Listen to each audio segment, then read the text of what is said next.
नमस्कार दोस्तों, ये video editorial compilation for mains का पार्ट है। आप प्लेलिस्ट में जाके एडिटोरियल की वीडियोस पेपर वाइज और टॉपिक वाइज देख सकते हो।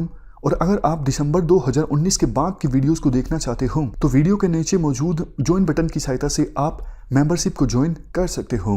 चलिए डिस्कशन स्टार्ट करते हैं।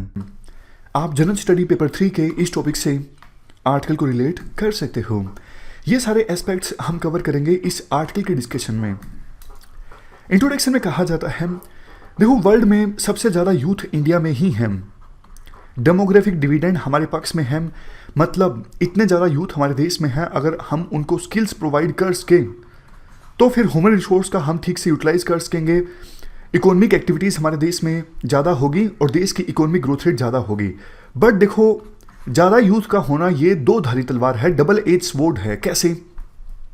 अगर देखो इतनी बड़ी संख्या में यूथ को हम अगर स्किल्स प्रोवाइड नहीं कर सके, जॉब्स उनको नहीं प्रोवाइड कर सके, तो यही यूथ खाली रहेंगे और खाली दिमाग शैतान का घर होता है।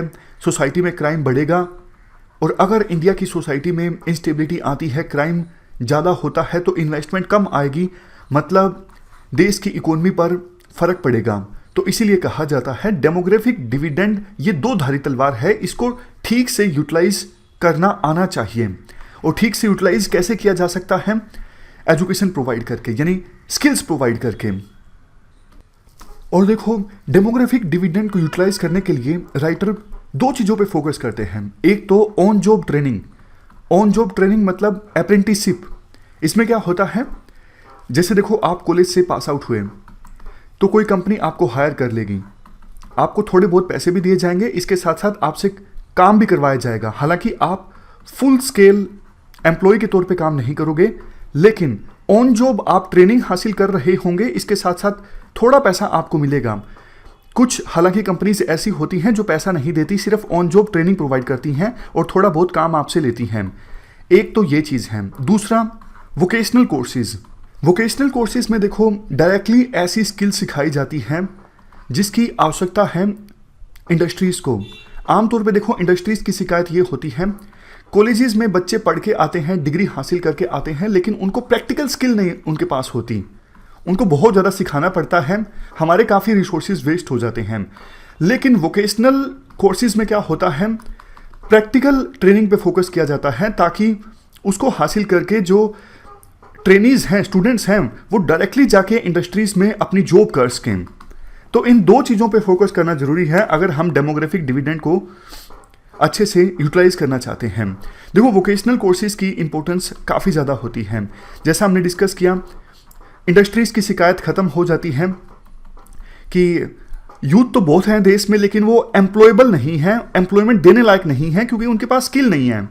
लेकिन अगर इंडस्ट्रीज़ की कोऑर्डिनेशन की सहायता से इंडस्ट्री से पूछा जाए कि भैया आपको कैसे यूथ चाहिए, कैसी स्किल आपको चाहिए, तो उसी प्रकार की स्किल ऐड की जा सकती है वोकेशनल कोर्सेज में, ताकि वो वोकेशनल कोर्स करके डायरेक्टली जो ट्रेनीज हैं वो इंडस्ट्रीज में जाके जॉब कर सकें। इन वोकेशनल कोर्सेज की सहायता से स्कूल में ड्रॉप आउट भी कम होगा। अभी देखो बहुत बार ऐसा होता है, जो गरीब पेरेंट्स होते हैं वो अपने बच्चों को स्कूल से हटवा लेते हैं। उन्हें लगता है कि भविष्य सुरक्षित नहीं है, एजुकेशन प्राप्त करने से कुछ नहीं होगा। लेकिन अगर वोकेशनल कोर्सेज आसानी से स्टूडेंट्स एक्सेस कर सकेंगे तो पेरेंट्स को भी लगेगा कि इस कोर्स को करते ही जॉब मिल जाएगी, तो ये कोर्स करना जरूरी है। तो इससे स्कूल में जो ड्रॉप आउट है वो कम होगा। पेरेंट्स अपने बच्चों को स्कूल से हटवाएंगे नहीं, क्योंकि उन्हें पता है स्किल हासिल करने के बाद जॉब जो है वो मिल जाएगी। जैसे एक एग्जाम्पल दिया जाता है एग्री उड़ान प्रोग्राम। एग्री उड़ान प्रोग्राम जो कि एग्रीकल्चर में इनोवेशन एंड एंटरप्रेन्योरशिप को प्रमोट करता है, ये सही स्टेप है राइट डायरेक्शन में। इस प्रकार के और भी स्टेप्स सरकार को, इसके अलावा देखो आने वाले समय में मशीनों की सहायता से, यानी आर्टिफिशियल इंटेलिजेंस की सहायता से काम ज़्यादा होगा।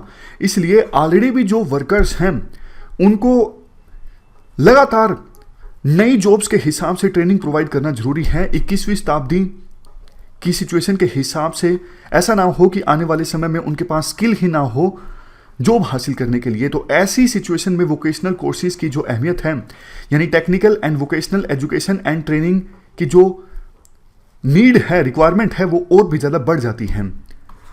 इवन अगर हमारे देश में देखो स्किल्ड यूथ ज़्यादा होंगे तो फिर इन्वेस्टमेंट भी ज़्यादा आएगी, बाहर की कंपनीज को लगेगा कि इंडिया में अपना प्लांट इस्टेब्लिश करना या फिर हेडक्वार्टर बनाना ज़्यादा अच्छा है, क्योंकि वहाँ पे स्किल्ड यूथ आसानी से मिल जाते हैं। नेक्स्ट देखो, हम दूसरी डेवलपिंग कंट्रीज़ को या फिर डेवलप कंट्रीज़ को वर्कफोर्स एक्सपोर्ट भी कर सकेंगे। ये तभी पॉसिबल होगा ना, हम यूथ को जब स्किल प्रोवाइड करेंगे। अगर हम उनको स्किल ही नहीं प्रोवाइड करेंगे तो क्या फिर वो दूसरे देशों में जाके काम करेंगे। तो इस प्रकार से हमने वोकेशनल कोर्सेज की इंपॉर्टेंस के बारे में समझा।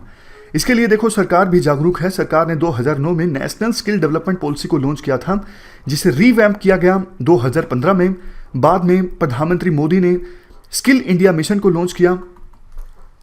इसके बाद तो देखो सरकार काफ़ी सारे प्रोग्राम्स लॉन्च कर चुकी हैं स्किल्स प्रोवाइड करने के लिए, जैसे creation of India skill development service, अलग से एक मिनिस्ट्री भी बनाई गई है स्किल डेवलपमेंट के लिए। अप्रेंटिसशिप प्रोत्साहन योजना लॉन्च की गई, और 2015 की इस पॉलिसी के बारे में तो हमने जाना ही। स्किल लोन स्कीम लॉन्च की गई, प्रधानमंत्री कौशल विकास योजना लॉन्च की गई, नेशनल स्किल डेवलपमेंट मिशन को लॉन्च किया गया, और इसके बाद दीनदयाल उपाध्याय ग्रामीण कौशल विकास योजना, ऐसा कुछ नाम है इस स्कीम का, ये भी सरकार के द्वारा लॉन्च की गई।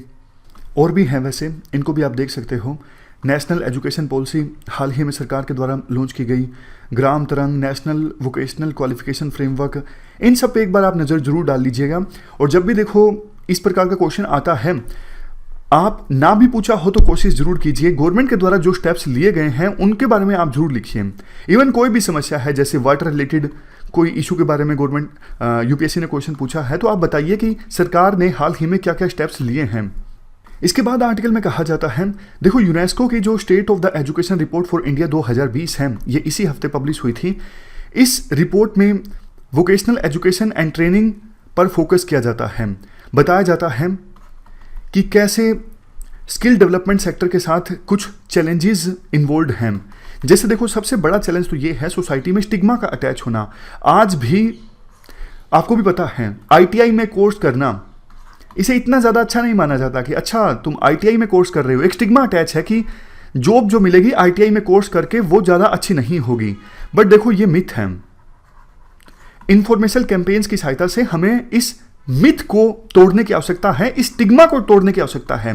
देखो बहुत बार ऐसा देखा जाता है, यूनिवर्सिटी से जो स्टूडेंट्स ग्रेजुएट होते हैं उनके बराबर की सैलरी मिलती है, और कुछ जॉब्स में तो देखो वोकेशनल कोर्सेज करने वालों की सैलरी बल्कि यूनिवर्सिटी ग्रेजुएट से ज़्यादा होती है स्टार्टिंग में। तो इस मिथ को तोड़ने की आवश्यकता है जागरूकता पैदा करके। इसके साथ साथ जो एम्प्लॉयर्स हैं उनको भी एनकरेज किया जा सकता है कि वो ज़्यादा से ज़्यादा स्टूडेंट्स को अप्रेंटिसशिप का मौका दें।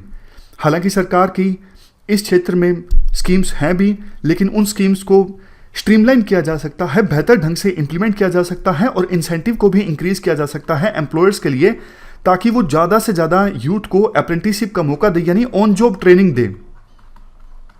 लास्ट में कहा जाता है, अभी हाल ही में जो नेशनल एजुकेशन पॉलिसी लॉन्च की गई है, इसमें भी बहुत इंपॉर्टेंट बात बोली गई है कि 2025 से पहले 50% लर्नर को वोकेशनल एजुकेशन देना। ये कहा गया है स्कूल्स में 6ठी क्लास के बाद से ही वोकेशनल एजुकेशन प्रोवाइड की जाएगी स्टूडेंट्स को, और वोकेशनल एजुकेशन ऐसी होगी जो लोकल इकोनॉमी से मैच होती हो, ताकि लोकल इकोनॉमीज को फ़ायदा हो इस वोकेशनल एजुकेशन का। जैसे देखो छोटा सा एग्जांपल है, मान लीजिए यूपी के किसी डिस्ट्रिक्ट में टेक्सटाइल इंडस्ट्री काफ़ी ज़्यादा फेमस है, काफ़ी डेवलप है, और टेक्सटाइल इंडस्ट्री में बहुत से जो यूथ हैं वो जॉब करते हैं। तो ये किया जा सकता है उस डिस्ट्रिक्ट में स्कूल्स में 6ठी क्लास के बाद से ही टेक्सटाइल इंडस्ट्री से संबंधित वोकेशनल ट्रेनिंग दी जाए, ताकि लोकल यूथ जो हैं वो इतना सक्षम हों कि उस वोकेशनल ट्रेनिंग को हासिल करके टेक्सटाइल इंडस्ट्री में जॉब कर सकें, जो कि उसी डिस्ट्रिक्ट में है। इससे किसको फायदा होगा? लोकल इकोनॉमी को फायदा होगा। बाद में ये कहा जाता है, देखो ऑलरेडी काफ़ी बड़ा स्किल डेवलपमेंट सिस्टम इंडिया में है, सरकार कोशिश कर रही है, लेकिन स्कीम्स इतनी ज़्यादा है कि विभिन्न मिनिस्ट्रीज़ के बीच कोऑपरेशन काफ़ी ज़्यादा ज़रूरी है, ताकि अच्छे से वोकेशनल ट्रेनिंग के लिए जो मैकेनिज्म है उसका इम्प्लीमेंटेशन हो सके, और इस काम में यूनेस्को भी सरकार के एफर्ट्स को सपोर्ट करने के लिए तैयार है। इस डिस्कशन में फिलहाल इतना ही है। Thank you very much for discussion.